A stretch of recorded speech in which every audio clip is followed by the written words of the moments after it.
Good morning and welcome to the OBR's press briefing on our 2026 Fiscal Risks and Sustainability Report.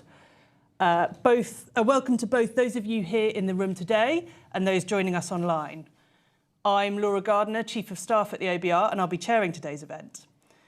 We're very pleased to be launching this report in Darlington, and so I'd like to start by thanking everyone at the Darlington Economic Campus for making us feel so welcome. I'm joined by Professor David Miles and Tom Josephs, who make up the OBR's Budget Responsibility Committee.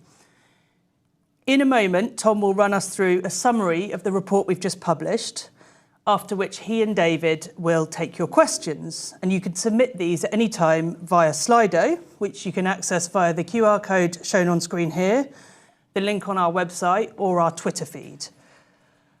Before we get going, I'd like to start by thanking, on behalf of the committee, staff from the OBR for all their hard work in putting this report together, and officials across government for their input too. Of course, all of the analysis and conclusions in the report continue to represent the BRC's own independent judgments. With that, let's hear from Tom. Okay, thanks Laura, and good morning everyone, and thanks very much for joining us. So, in this report, we examine long-term pressures on public spending and revenues and their implications for long-term fiscal sustainability. It's important to first put this analysis in the context of the current challenging fiscal position in the UK. And these two charts show that on the left, UK government borrowing, shown in the green line, has been consistently higher than averages of comparable countries for the past 20 years, and has been at around 5% of GDP since COVID, a relatively high level historically and internationally, though it fell slightly to 4.3% of GDP last year. And on the right, as a result of this high borrowing, UK debt has tripled over the past 20 years, taking it from close to the advanced economy average to 45% of GDP above. The government's current fiscal plans would bring borrowing down to around 2% of GDP by 2030, which would be enough to stabilise debt. But there are short and medium-term risks to this, not least from the impact of the conflict in the Middle East, which we will assess in our next medium-term forecast. But given these challenges, we think it is more important than ever that there is also a really good understanding of the longer-term pressures on the public finances. And in the report, we illustrate these through a series of 50-year fiscal projections. Long-term analysis such as this is clearly highly uncertain, and to address this, we produce multiple different scenarios to show the impact of varying key assumptions. In almost all of these scenarios, the public finances move onto an unsustainable path, and if this started to happen, future governments would in reality have to take action to prevent it. So, these scenarios should not be seen as precise forecasts. They are illustrations of long-term pressures and whether the public finances are sustainable under current policy settings. To represent current government policy settings over the long term, in some cases there are clear long-term policy commitments that we can use, but typically this is not the case. So we have to make assumptions, and when these assumptions are material to the numbers, we produce scenarios showing the impact of alternative choices. So, a key basis for the scenarios is the ONS's latest long-term projections for the UK population. In these, the population rises from nearly 70 million now to 73 million in the mid-2050s, but then it starts to fall. And importantly for our projections, the age structure of the population becomes older, which is shown here in the rightward shift from the green line to the yellow line in this chart, with the median age of the population rising from 40 now to 49 in 2075. This matters for the public finances as demand for public services and tax revenue per person varies considerably by age. This chart shows tax and spending age profiles that we've updated for this report. And it shows that tax revenue, shown in blue, peaks during working age. Public spending is higher at younger ages, mainly due to education, shown in green, But public spending is particularly higher at older ages due to the costs of health, shown in yellow, and pensions, shown in purple. So these demographic trends are an important driver of long-term pressures on public spending. In our baseline scenario, based on our assumptions for unchanged government policy, these and other pressures would push public spending up by around 9% of GDP, from 40% of GDP in 2030 to 49% by 2075. And the main upward pressures that are doing that are from the older population increasing demand for health, but also, importantly, an assumption that health spending increases further due to wider cost pressures, and that's all shown in purple. The older population also increases the cost of state pensions, shown in blue, and there are also non-demographic upward pressures on spending. The largest outside health is the commitment for defence spending to reach 3.5% of GDP by 2035, shown in yellow. The main long-term pressures that we identify on taxation come from the loss of fuel duty and other emissions-related taxes due to the transition to net zero. There's also a small loss of revenue from the ban on tobacco purchases for those born from 2009. And together, these would act to push revenue down slightly over the long term, shown in the yellow line. The demographic changes which push up on spending are expected to have a much more muted upward effect on tax receipts, and combining these with the net zero pressures produces the green line. So overall, these long-term trends leave receipts relatively stable over the 50 years. And again, both these and the spending projections I outlined previously are based on our main assumptions for unchanged government policy, and I'll set out the impact of using different policy assumptions later.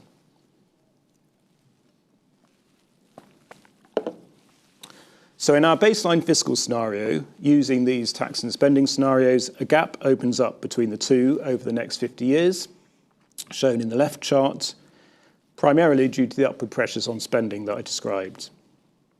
And as a result, if policy did not change in response, government borrowing would rise and debt would move on to what would be an unsustainable, ever upward path from around the 2040s, shown in the chart on the right. However, there are plausible alternative scenarios where this upward path for debt starts earlier and is steeper. The starting point for the baseline scenario is the latest medium-term forecast for the primary deficit. That is a measure of borrowing that excludes interest costs. And this is forecast to improve to reach a surplus of 1.5% of GDP in 2030, driven by the government's current fiscal consolidation plan. And if achieved, that would be the largest primary surplus since 2000. However, successive recent governments have set out similar medium-term plans to consolidate the public finances, which have subsequently been pushed back. So if the long-term projections were to instead start from a primary deficit at the 2026 level, which is a 1.4% deficit, the unsustainable upward trajectory in debt starts in the 2030s, shown in the yellow line. The baseline scenario also assumes steady economic growth across all 50 years, but it is inevitable, almost inevitable, the economy will be hit by major shocks in the future. And recent experience is that these are very costly for the public finances. So if we additionally assume the UK is hit by a major negative shock every 10 years, as has happened in the recent past, then the upward path for debt steepens even further, shown in the blue line. And then finally, if we assume there is also feedback from higher debt levels to higher interest rates on government borrowing, then debt moves on to an explosive path which would very quickly be unsustainable, shown in the purple line. We also look at sensitivity to other key economic and demographic assumptions. This includes a scenario with higher population growth than in the baseline due to more assumed births and fewer deaths. This leads to slightly more pressure on the public finances due to higher spending on education, health and pensions, which is not fully offset by higher tax revenues from a larger working age population, shown in the yellow. And then we also consider scenarios around our baseline assumption of 1% average annual total factor productivity growth across the 50 years, which is a particularly highly uncertain assumption. If we instead assume the much lower post-financial crisis average of 0.3% total factor productivity growth, then debt would move much more quickly onto a path which is clearly unsustainable, shown in blue. But if we assume a return to the much higher pre-crisis average of 1.3% growth, then assuming governments use some of the proceeds of this higher growth to improve the fiscal position, the increase in debt would be much delayed and shallower, shown in purple.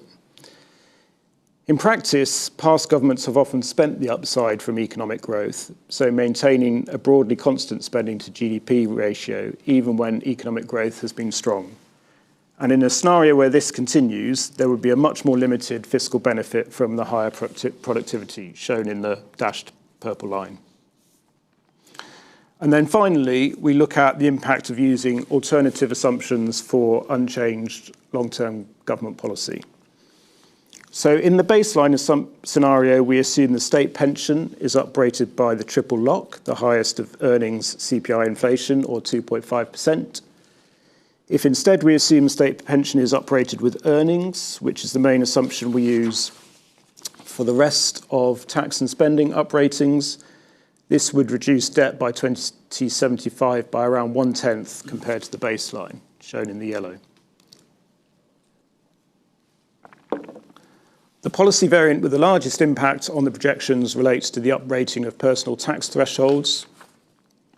Our baseline assumption is that these are uprated each year with earnings, and that is consistent with most of our wider assumptions on unchanged policy across tax and spending, and would leave the effective tax rate on labour broadly constant over the 50 years. However, the default medium-term policy is to uprate with inflation, and governments have in fact chosen to freeze thresholds in the 10 years from 2021 to 2031. So if we assume inflation uprating of personal tax thresholds over 50 years, this would reduce debt in 2075 by around half compared to the baseline, shown in the red line. And that is because larger numbers of taxpayers would be pulled into paying higher tax rates as their earnings rise more quickly than the thresholds.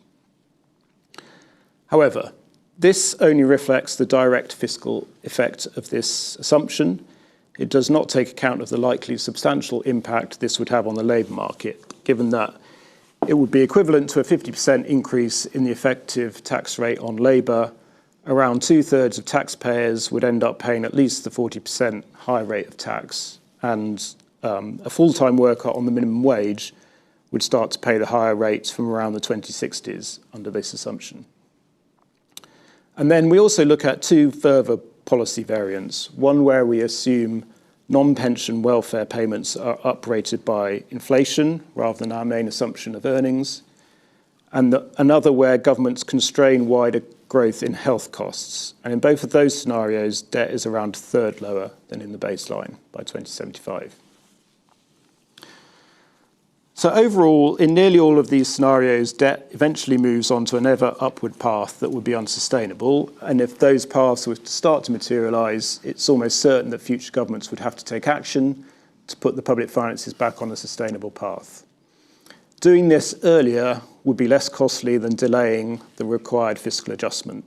So this chart shows three illustrative scenarios for adjusting the primary balance to keep debt at the current level of 95% of GDP in the baseline scenario. And it shows that taking immediate action, shown in the green line, requires a smaller overall permanent adjustment than one that is either phased, shown in yellow, or delayed, shown in blue. So, what are the main conclusions that we draw from all these scenarios?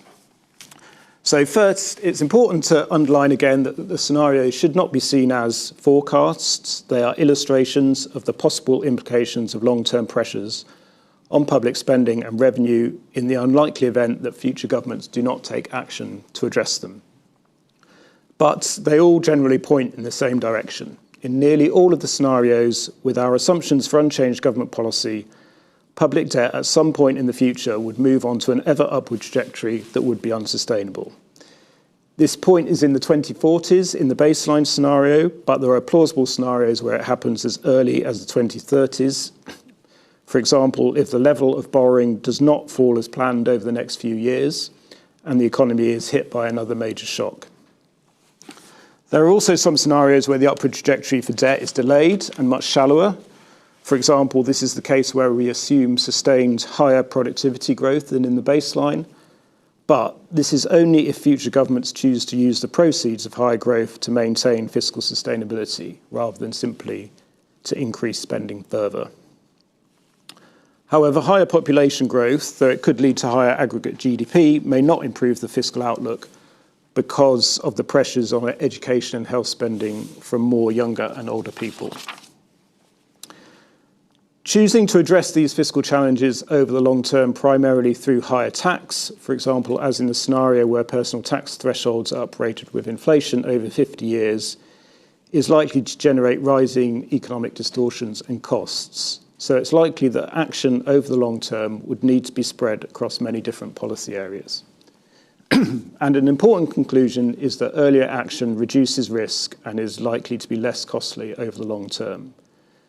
The required reduction in the deficit to maintain debt at current levels relative to GDP would be twice as large if implemented in the middle of the century rather than in the early 2030s. And the longer debt is allowed to rise, the greater the risk of higher interest rates compounding the challenge or a sudden adverse investor reaction taking place. So overall, the significant uncertainty around these projections should not be used as an excuse for inaction. Unsustainable fiscal outcomes that may not occur for some years are today's challenge, not just tomorrow's. Thanks. Thank you very much, Tom. We now turn to your questions. We've got lots coming in on Slido. As a reminder, you can submit questions on Slido at any time using the QR code shown here or via the link on our website. I just want to check, do we have any questions in the room to start? We do have one here, so if I could send a microphone, Rachel, to this gentleman here. If you could tell us who you are and ask your question. Thank you. Harrison Moore, Market News. Very interesting, various illustrating scenarios, especially on the distinctions between different assumptions for population growth. This forecast's baseline has lower natural population, has a lower birth rate than the report from 2 years ago. Have you produced an alternative scenario with continuing falling birth rates, even lower than in your baseline here? Because I saw a higher population scenario, but do you have an even lower one? Thank you. Could you take that one, David? Yes, because the answer is quite simple.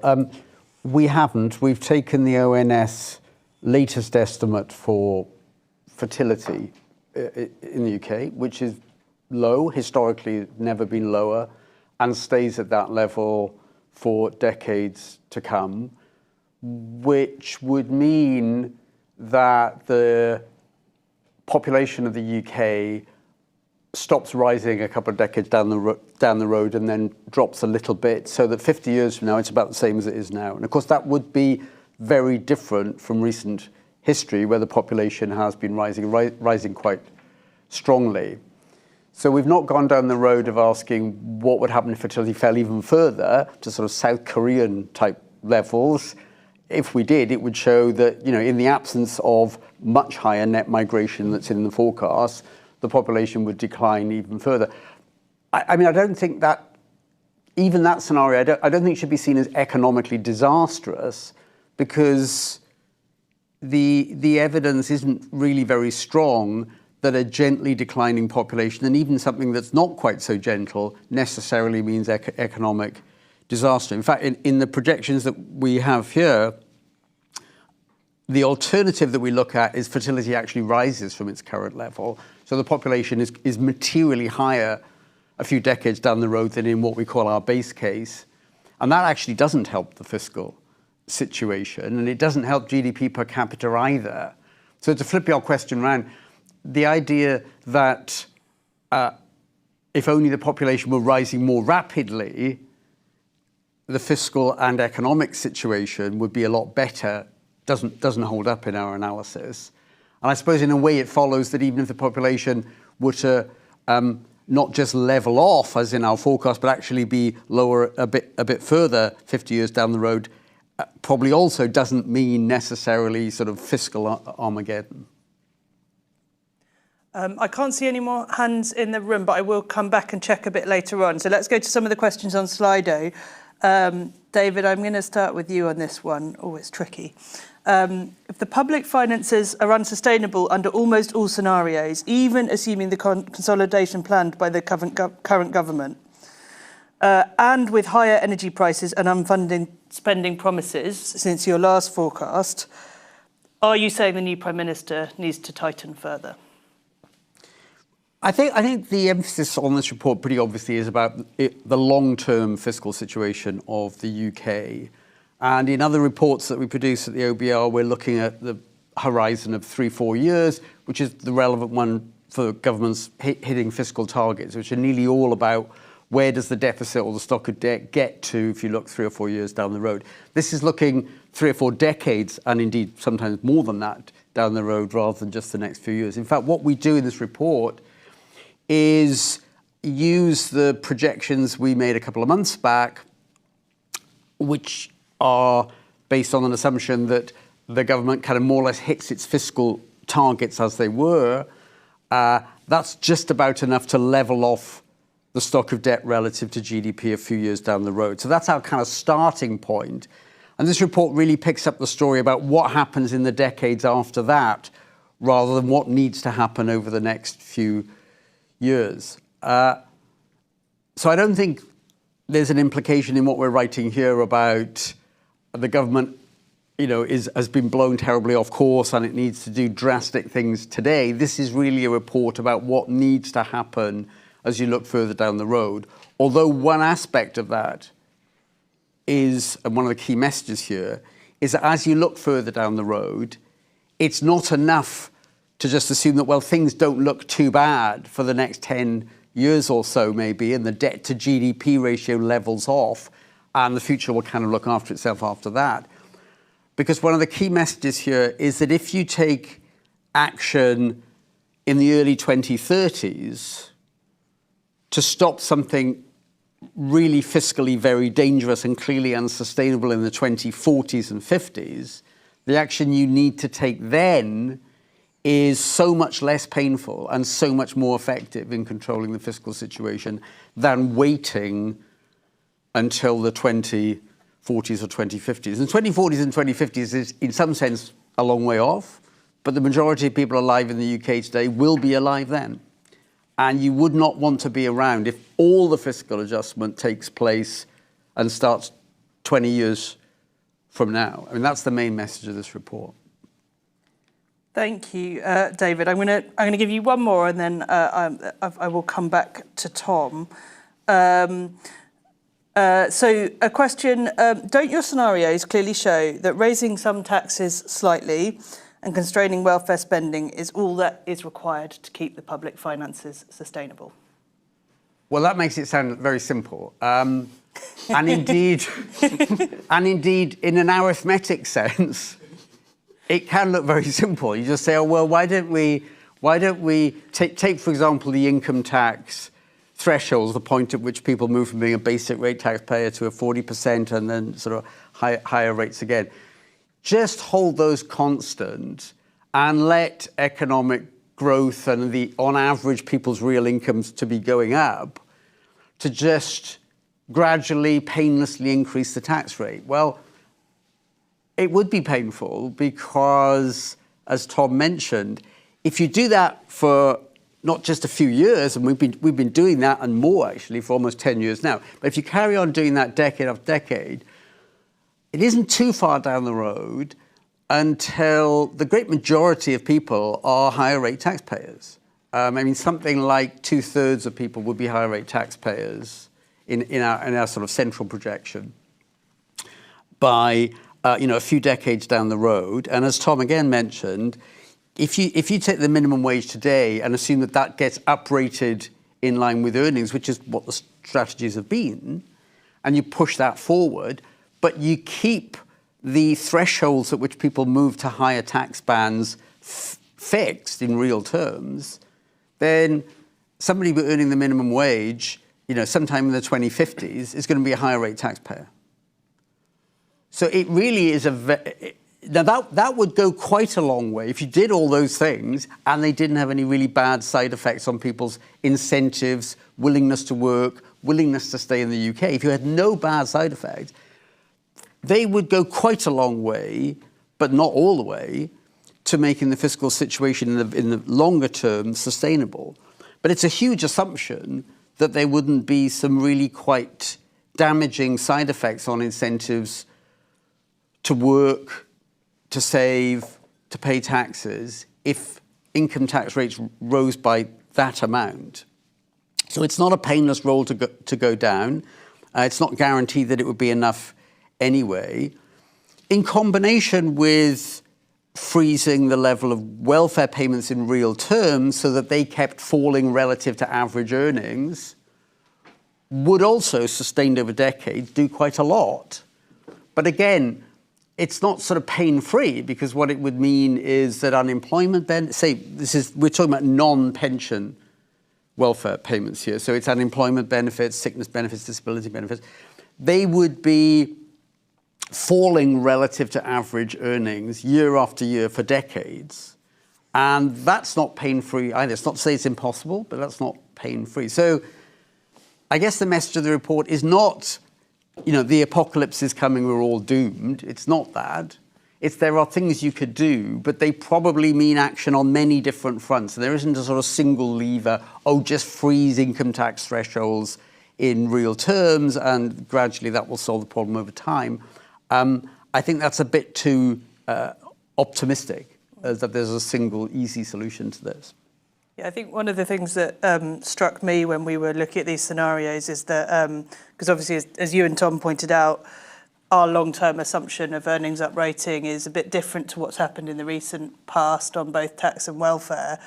But the fact is that real earnings haven't grown at all cumulatively over about the last 15 years, whereas in our long-term projections, we assume quite a consistent rate of growth in real earnings. I think there's sort of 1.7 percentage points gap in each year between inflation and earnings growth. So I think it's a sort of case of saying if that rate of real earnings growth is sustained over 50 years, as we assumed, which is very, very different to the experience we've had for most of the time since the financial crisis, that creates a very different picture around what consistently uprating by welfare by CPI inflation does to things like poverty than what we might have experienced recently. Yeah, just briefly, I mean, another way to put that point is there is a world in which it is not particularly painful to freeze thresholds so that they don't increase at all in real terms. And that's a world in which there's no increase in productivity, there's no increase in real wages for 50 years. And believe me, you would not want that. Right, it is high time I asked a question about the triple lock. And that question is from Sue Chan at The Telegraph. I'll come to you first, Tom. Mm-hmm. Is the triple lock affordable in the long term? Oh, she's actually got two questions. Also, are we nearing peak tax, or could we take the tax burden closer to continental levels, as some would argue? Three questions. Do we also have to face hard choices on public spending? Okay, thanks. So on the first question is the triple lock unsustainable? So I guess, this report is not saying that any particular element of tax and spending is unsustainable. It is saying that if you look at the structure of tax and spending as it is and project it forward based on unchanged policy and looking at the different pressures on tax and spending over the long term, then the overall position very quickly in most scenarios becomes unsustainable. So a big driver of increased pressure on public spending and therefore on the fiscal position is projected increase in the cost of state pension. And that is driven both by the demographic change, more older people in the population, but also by the cost of the triple lock. And we project in the baseline that state pension spending increases by about 3.6% of GDP, and about a third of that is driven by the triple lock. So it's certainly a substantial pressure on public spending over the longer term, and is making a very significant contribution to that upward pressure on spending. We have some scenarios which show the impact of alternative assumptions on state pension uprating. So if you were to uprate state pension with earnings rather than the triple lock, then that reduces that upward pressure on spending by around 2% of GDP. If you were to uprate by inflation rather than triple lock, then you'd actually see a fall in spending on state pension over time, but we'd also have obviously big implications for the relative value of pensions compared to earnings. The other thing to say on this is that the triple lock is a pressure on spending, but it's also introduces quite a lot of uncertainty and potentially volatility into your path for future spending. And we've particularly seen that actually over the last 20 odd years since the triple lock was introduced, because we've had a lot of volatility in inflation and earnings. And the triple lock was originally costed up until around the end of the 2020s to cost about 5 billion additional every year. And in fact, we think it's cost more like 15 billion because of that high inflation. So it's a source of pressure and also kind of volatility in the projections. On taxation, David might want to add on this. So the question, I think, was whether we're reaching peak taxation. Yeah, and could we go closer to continental levels? So again, this report is focused on the long term and long-term pressures on the public finances. And I think, as David has already said,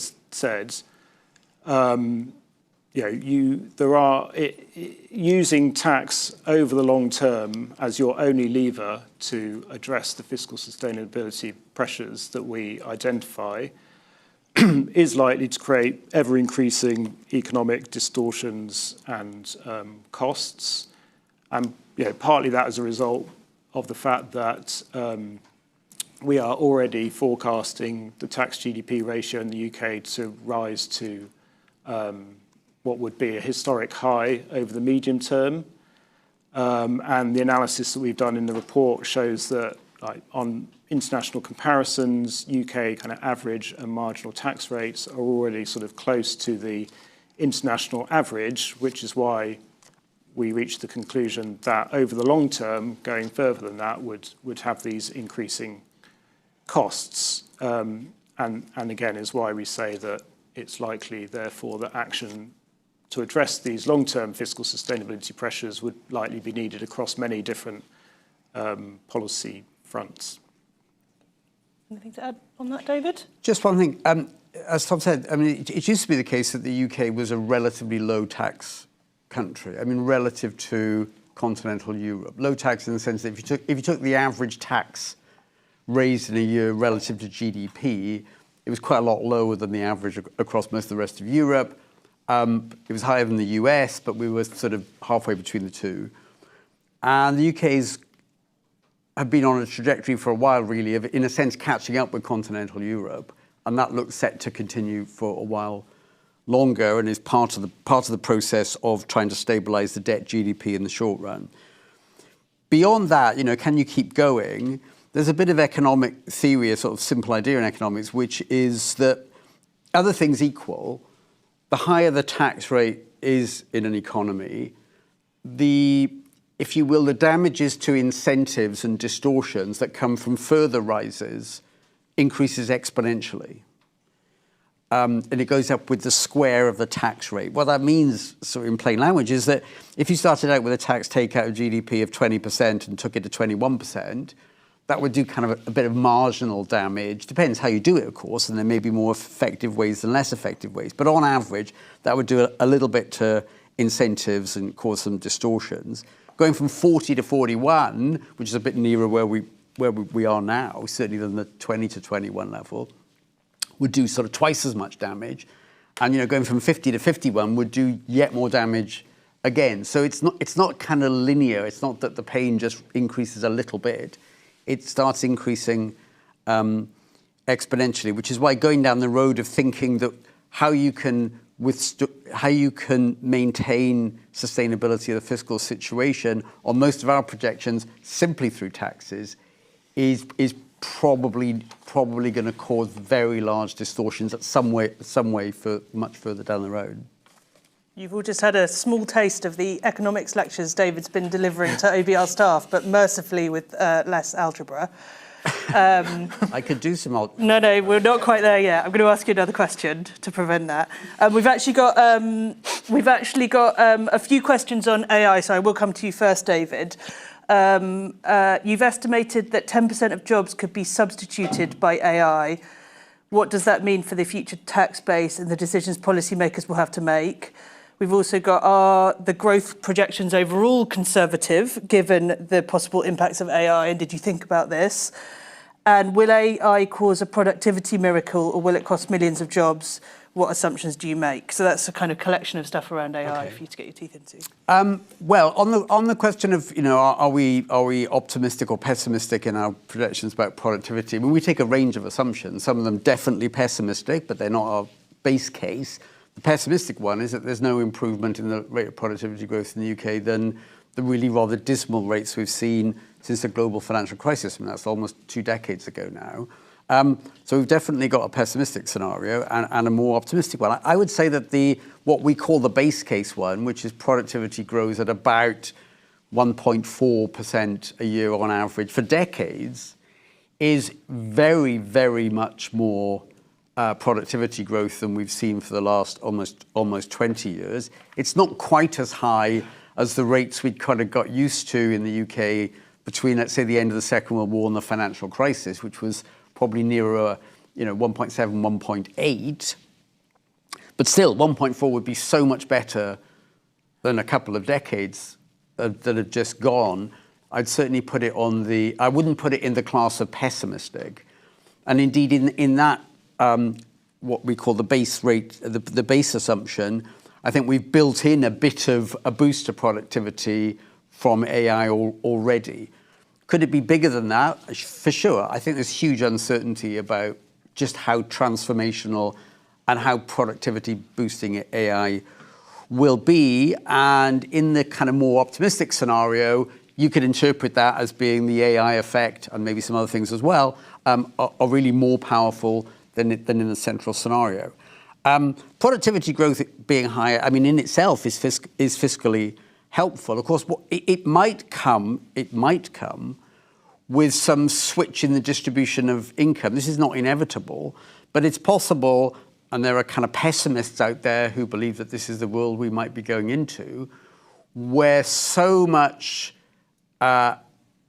of current jobs are displaced by a combination of robotics and AI, that the share of income going to wages and salaries falls relative to the share of income going to what you might call capital. In other words, the people that own these great ideas, AI and the robots, take a bigger share of the pie. The tax system tends to tax capital income at a lower rate than labor income. So if that were to happen, it would put downward pressure on tax revenues. None of that's inevitable. It might happen. There are certainly people that take the more optimistic view that most of what AI does is complementary to labor productivity rather than just substitutes people left, right, and centre. Because if you look back at history, lots of very major technological developments have not, in the longer term, generated higher and higher unemployment. I mean, if that were true, the unemployment rate in the UK would now be 70%. There were plenty of people, 200, 250 years ago, who thought that productivity improvements in agriculture, which have been astonishing. I mean, we've moved from a country where 60, 70% of the population worked on the land to produce, food, to hardly anybody working on the land to produce food in the UK. And if you'd asked people, 200 or 300 years ago, what will that do? They'd say, well, it'd be devastation. Unemployment rates would be 50%. Well, they're not. They're 4% or 4.5%. So I think there are reasons to be sceptical about the sort of Armageddon scenarios of the unemployment rate just going up and up and up. There could be some shift in the distribution of incomes, and that would make, in a sense, what is a good news story of higher productivity potentially be offset by this switch in the distribution of income away from labour toward capital, which, as I say, in itself would actually reduce tax revenue. So it's a foggy picture is what I'm painting. And I don't think anybody should be very confident about AI either being dreadful for fiscal and economic outcomes, or it's the nirvana and we're going into a world in which all our problems will be behind us within 10 years. Thanks, David. And for those interested in the second part of David's answer about the impacts AI could have on the relative shares of whatever growth we have going to labour and profits, there's a very good box on page 86 of the report, which sets out some scenarios around that with the sort of numbers David was speaking to. I will come to a question on defence spending, Tom. What have you assumed about defence spending, and is the defence investment plan affordable? Thanks. So the Defence Investment Plan was actually announced after we'd finalised the report, so we did not incorporate it into the report, although it would have not make that much difference to our long-term projections. It sets out funding plans for the next 4 years, and we will assess the impact of those on the medium-term outlook for the public finances in our next medium-term forecasts. It clearly will increase pressure on the public finances over the medium term, given that around 5 billion of the commitment was not funded, and I think a further around 10 billion of the additional funding for defence is to be delivered through various savings across other areas of spending which were not fully specified. So clearly increases pressure and risk on the public finances over the next 4 or 5 years.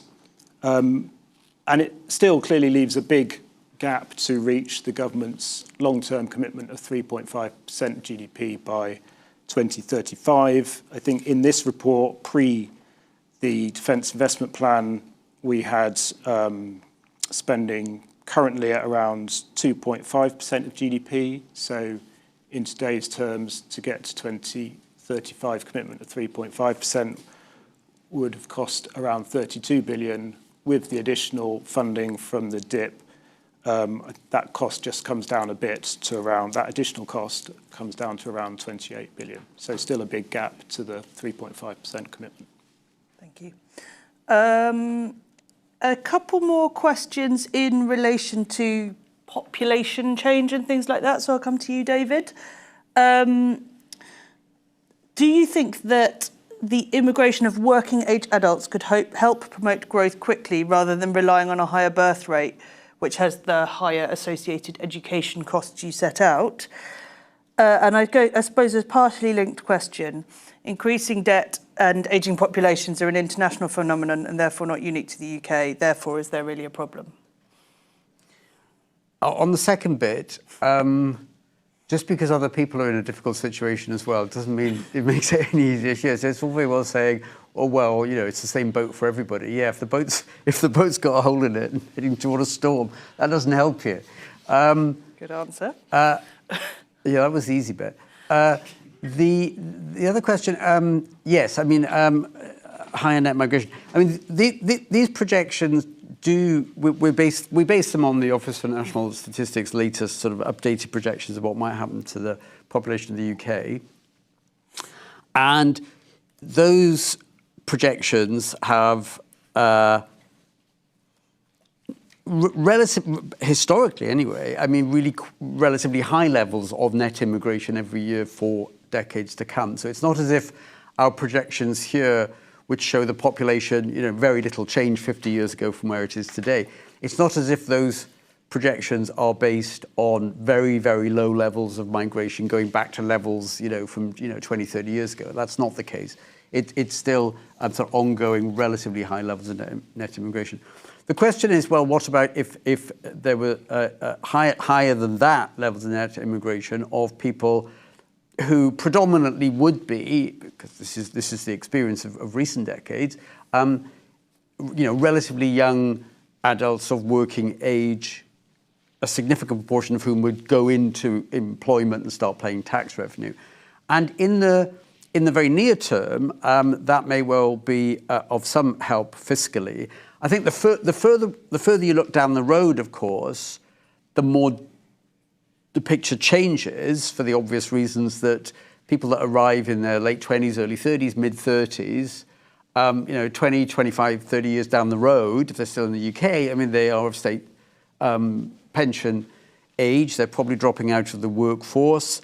The balance between taxes paid and consumption of public services, including pensions and the health system, really does begin to turn around. And that happens for UK people on a very substantial scale. And that's one of the drivers of the fiscal difficulties that the UK faces further down the road.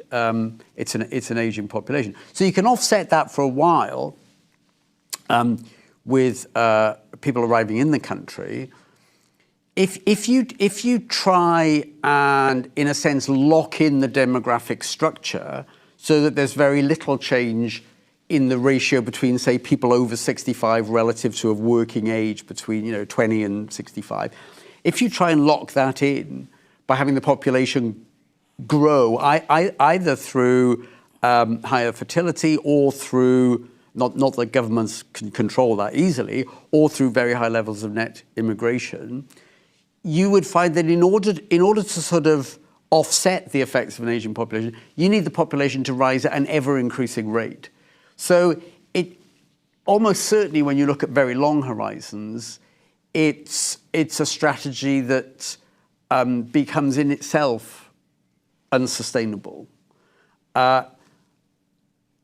We've explored in this report the impacts of a particular way that population might be higher than our base case, and that's to do with fertility and longevity more than to do with higher net immigration.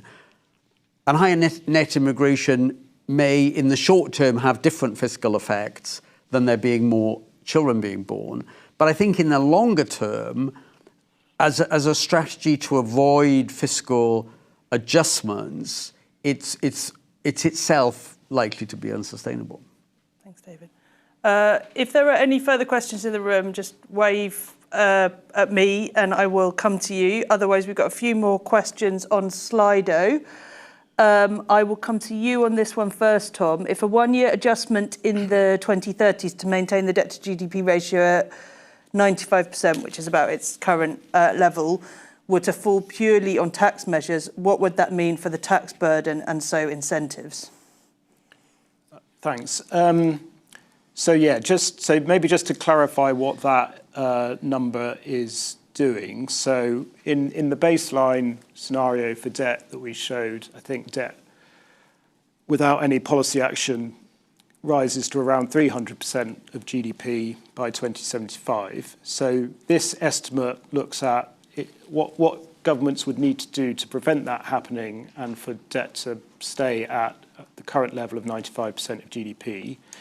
And if you were to do that immediately in a one-off adjustment, it would need to be around 4% of GDP reduction in the deficit, improvement in the deficit to deliver that, which is obviously a very substantial fiscal adjustment. It is roughly equal to the total size of corporation tax that the UK currently collects, or about the size of spending on education. So it's a very large adjustment, which is why we say that in reality it's likely that governments would have to take action across many different fronts in the future rather than just pulling one particular lever.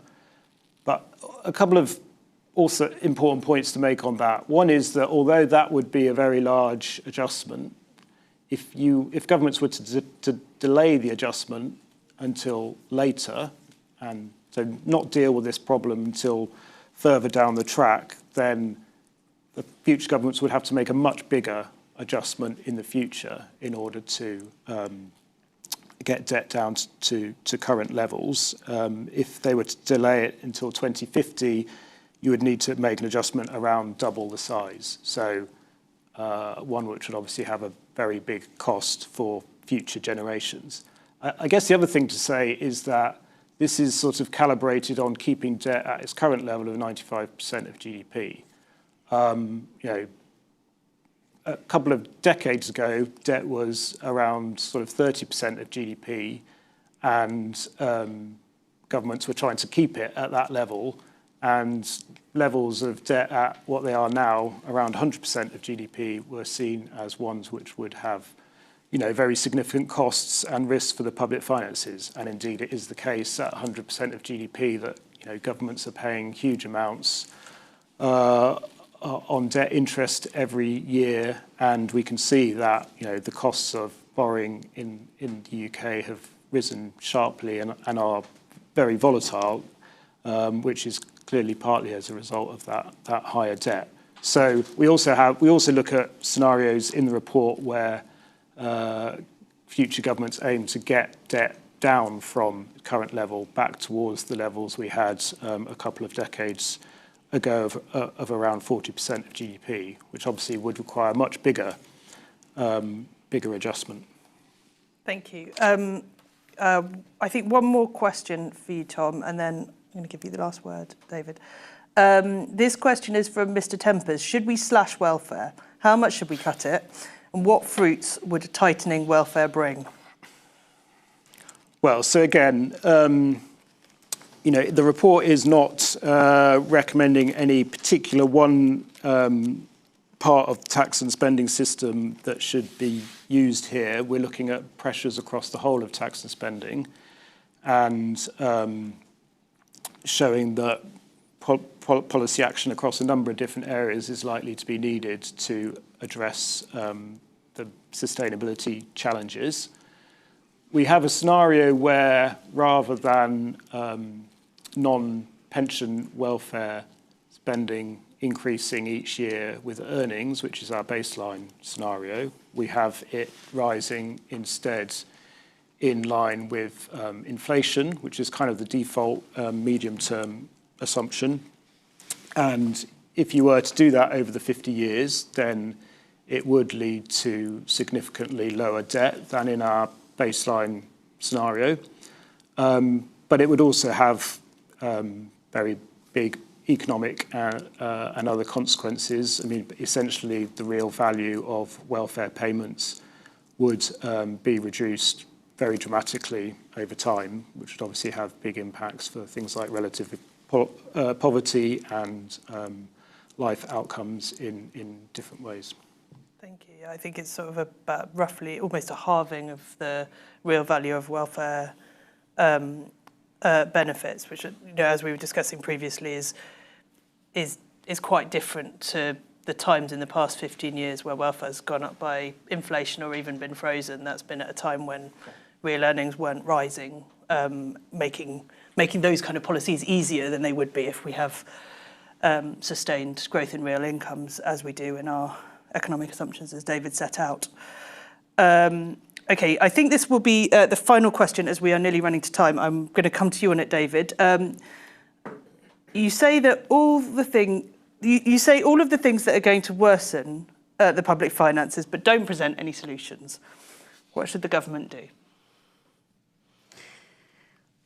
Well, it's not all things that would worsen the situation. Relative to the base case, we have scenarios with higher productivity, scenarios where the health of the population improves, and that really could have a material impact on pressures on health spending, which are one of the big reasons why in the central scenario, aging of the population generates real fiscal pressures. So the report doesn't ignore some things which could make it play out much better than the base case.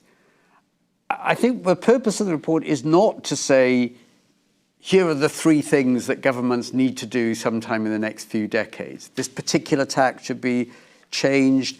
This bit of spending should be cut very substantially. That bit of spending should be reined in. It doesn't do that. What it does do is say, here is the scale of adjustment to the fiscal position, which is the difference, obviously, between tax revenues coming in and spending.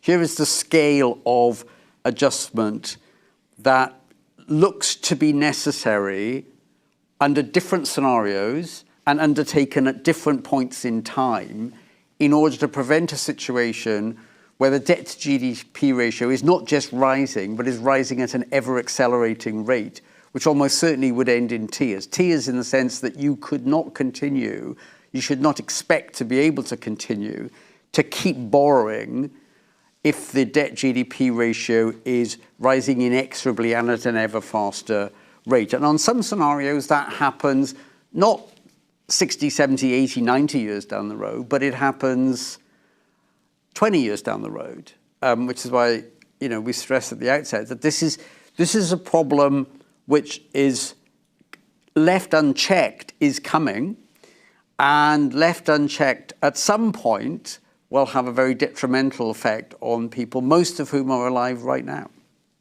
Thank you. We are going to draw it to a close there. Thank you for your excellent questions. I hope you found that an interesting discussion. I will wrap up by saying thank you to everyone for joining us today in person and online.